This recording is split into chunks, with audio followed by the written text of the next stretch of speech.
Good evening guys, welcome back to the channel. कैसे हैं आप लोग? आज है 31 दिसंबर, 31 दिसंबर। आप सब लोग यार इंजॉय कर रहे होंगे। कई लोग तो मैंने देखा है बाहर गए हुए हैं, मनाली गए हुए हैं, शिमला गए हुए हैं।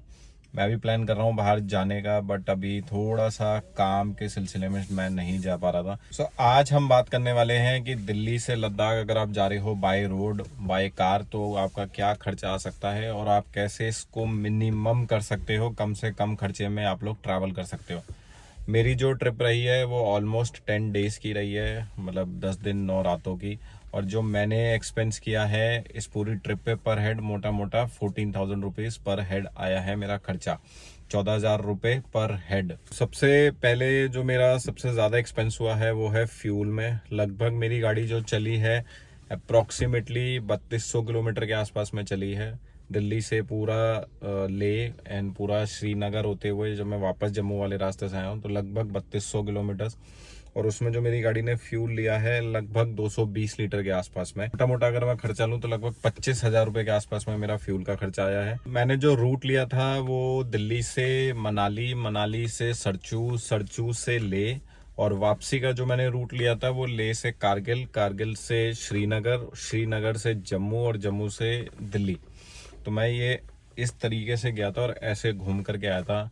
मेरा प्लान था वापस मनाली वाले रूट से ही आने का, बट वो रास्ता अभी अंडर कंस्ट्रक्शन में है तो थोड़ा सा आपको दिक्कत आएगी। इस वजह से मेरी गाड़ी थोड़ी सी ज़्यादा चली है, क्योंकि जो जम्मू वाला रूट है वो 250-300 किलोमीटर आपको फालतू पड़ता है। तो इस वजह से मेरा फ्यूल का एक्सपेंस थोड़ा सा ज़्यादा आ गया, जबकि मैं इसको अगर मैं मनाली वाले रूट से आता तो शायद मेरा एक्सपेंस कम आ जाता। सेकंड जो मेरा सबसे मेजर खर्चा हुआ है वो है टोल टैक्स में। अप्रॉक्सीमेटली 4,000 रुपये के आसपास का मेरा टोल टैक्स लगा है। यहाँ से मनाली के बाद में मेरा कोई टोल टैक्स नहीं लगा था। फिर जब मैं वापसी कारगिल से होता हुआ जब मैं श्रीनगर की तरफ गया था तो मेरा श्रीनगर से लगना शुरू हुआ था टोल। तो लगभग 4,000 रुपये के आसपास का इसमें ग्रीन टैक्स वगैरह सब इंक्लूडेड है। थोड़ा बहुत ऊपर नीचे हो सकता है बट अप्रॉक्सीमेटली फिगर यही है। इसके बाद जो मेरा मेजर एक्सपेंस हुआ है वो होटल में हुआ है। ऑलमोस्ट मैं 7 रातें रुका हूँ। एक रात मैंने जाते वक्त ट्रैवल में ख़त्म कर दिया था और एक रात आते वक्त ट्रैवल में ख़त्म कर दिया। तो लगभग मेरी 9 रातें के आसपास में हुई थी, जिसमें से 7 रातें मैंने होटल में निकाली हैं। होटल जिसके लिए मैंने अकोमोडेशन लिया है 7 रातों के लिए। तो मेरा जो खर्चा हुआ मनाली में अकोमोडेशन का 1,000 रुपये, सरचू में मैंने अकोमोडेशन ली, वहाँ मेरे को मिल गई 200 रुपये पर बेड के हिसाब से। हम 4 लोग थे तो 800 रुपये। फिर मैं कारू में रुका था, वहाँ मेरे को रूम मिल गया था 1,500 रुपये। फिर मैं लेह में रुका था, ले में हमें रूम मिल गए थे 1,900 रुपये में। ये मैं दो रूम्स की बात कर रहा हूँ। कारू में भी हमने 2 रूम लिए थे तो इफेक्टिव प्राइस जो है लगभग 800 रुपये कमरा हो गया। और ले में भी 1,900 रुपये के हमें 2 रूम्स मिले थे तो इफेक्टिव प्राइस 950 रुपये के आसपास का हो गया। कश्मीर में हमने थोड़ा सा महंगा लिया था, हमने 3,000 रुपये का एक कमरा लिया था, लेकिन वो एक ही कमरे में हम लोग चारों लोग एडजस्ट हो गए तो वहाँ पे भी 1,500 रुपये इफेक्टिव प्राइस पड़ा। इनका अगर मैं टोटल करूँ तो लगभग ये 12,000 रुपये के आसपास का खर्चा है अकोमोडेशन का। इसके बाद जो सबसे मेजर खर्चा है वो है खाने का। हम लोग जो है खाना यहाँ से खुद लेकर भी गए थे, सारा सामान हम लोग लेकर के गए थे। लेकिन ये जर्नी हमारी इतनी ज़्यादा हेक्टिक होती चली गई कि हम एक ही टाइम पे ही खाना बना पाए। हमने बार बार खाना नहीं बना पा रहे थे। कुछ समय हमें खाना बाहर से भी लेना पड़ा, क्योंकि हिम्मत नहीं थी किसी में भी खाना बनाने की। तो ये सब करने के बावजूद जो हम खाने का खर्चा हम कंट्रोल कर पाए हैं वो लगभग 12,000 रुपये में ही हमने सिमटा दिया है। थोड़ा सा हो सकता है ज़्यादा ऊपर नीचे हुआ हो, बट मोटा मोटा 12,000 रुपये के आसपास में हमारा खाने का खर्चा हुआ है फॉर ऑलमोस्ट 10 डेज।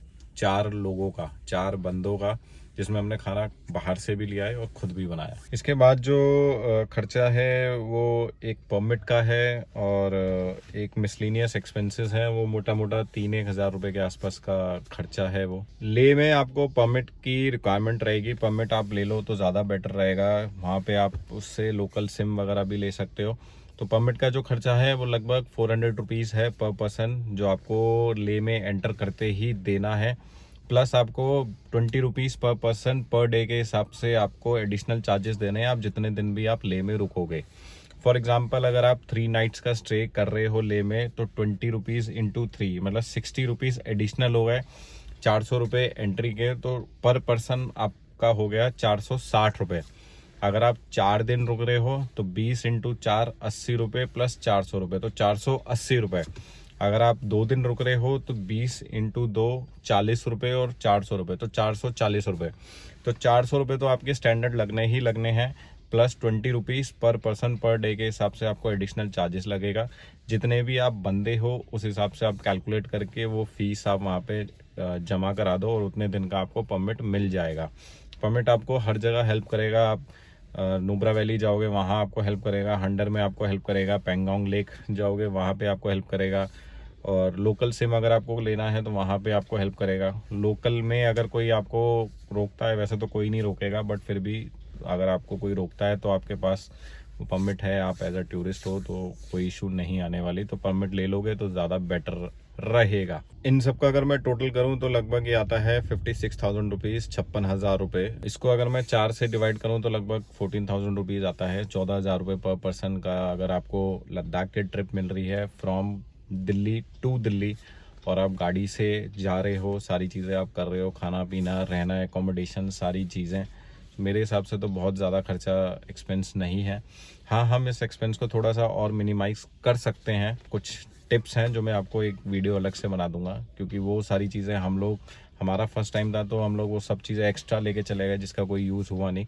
तो वो सारी चीज़ें मैं आपको एक अलग से सेपरेट वीडियो में बता दूंगा। सो उससे आप अपना खर्चा कम कर सकते हो। बेस्ट टाइम है ऑफ सीज़न में जाओ, चीज़ें सस्ती भी मिलती हैं, एकोमोडेशन भी सस्ता मिलता है, भीड़ भी कम रहती है और अच्छे से एक्सप्लोर भी कर पाओगे। सीज़न में जाओगे तो भीड़ भी ज़्यादा मिलेगी, एक्सपेंस भी आपका ज़्यादा हो जाएगा, एंजॉय भी अच्छे से नहीं कर पाओगे। तो मेरा मानना है कि अब आप ऑफ सीज़न में जाओ। अभी जैसे आज 31 है, आज बहुत सारे लोग कश्मीर में हैं, बहुत सारे लोग शिमला में हैं, बहुत सारे लोग मनाली में हैं, बहुत भीड़ हो रही है वहाँ पे। सो मेरा भी प्लान है जाने का, बट मैं अभी नहीं जा रहा हूँ। मैं 2-3 दिन के बाद जाऊँगा, जब ये थोड़ा सा भीड़ कम हो जाएगी उसके बाद मैं जाऊँगा। जाना है मुझे, मैं 3-4 दिन में ही निकल जाऊँगा, बट पीक टाइम पे नहीं जाता मैं। पीक टाइम पे जाने का कोई फ़ायदा नहीं, यहाँ भी भीड़ हो रही है वहाँ भी भीड़ कर रहे हो, क्या ही फ़ायदा यार, हर चीज़ महंगी मिलेगी, क्या फ़ायदा। थोड़ा सा रुक के चले जाओ, मस्ती करो। कोई भी अगर आपका यार दोस्त ले या लद्दाख जाना चाह रहा है, लद्दाख या ले जाना चाह रहा है या ले लद्दाख जाना चाह रहा है, तो आप उसके साथ ये वीडियो शेयर कर सकते हो। ये उसको बहुत हेल्प करेगा एक्सपेंस मैनेज करने में, सारी चीज़ें मैनेज करने में। बाकी एक पूरी आइटनरी ले लद्दाख की उसकी एक वीडियो में अलग से बनाऊंगा कि आप डे 1 पे क्या देख सकते हो, डे 2 पे क्या, डे 3 पे क्या, डे 4 पे क्या, वो सारी चीज़ें के लिए मैं एक अलग से सेपरेट वीडियो बना दूंगा। तो एट लास्ट मैं आपसे यही कहना चाहूँगा कि 2024 ख़त्म हो रहा है, 2025 की शुरुआत होने वाली है। कुछ घंटे के बाद 2025 लग जाएगा। सो 2025 आप लोगों के जीवन में बहुत सारी खुशियाँ लेके आए, बहुत सारी उमंग लेके आए, और आपने जो जो चीज़ें अपनी सक्सेस के लिए सोचा है वो सारी 2025 में पूरी हो। मेरी भगवान से, ईश्वर से यही प्रार्थना है, यही मेरी दुआ रही। सो इस वीडियो को करते हैं आज हम यही ख़त्म। ये वीडियो इस साल की आखिरी वीडियो है, 2024 की लास्ट वीडियो है। इसके बाद जो वीडियोज़ आएंगे वो सीधा 2025 में आएंगी। सो आई होप आपको ये वीडियो पसंद आएगा। सो करते हैं इस वीडियो को हम यही ख़त्म। मिलते हैं आपसे कल सेम टाइम सेम जगह। Love you all. 2025 में मिलेंगे हम आपसे, 2025 में।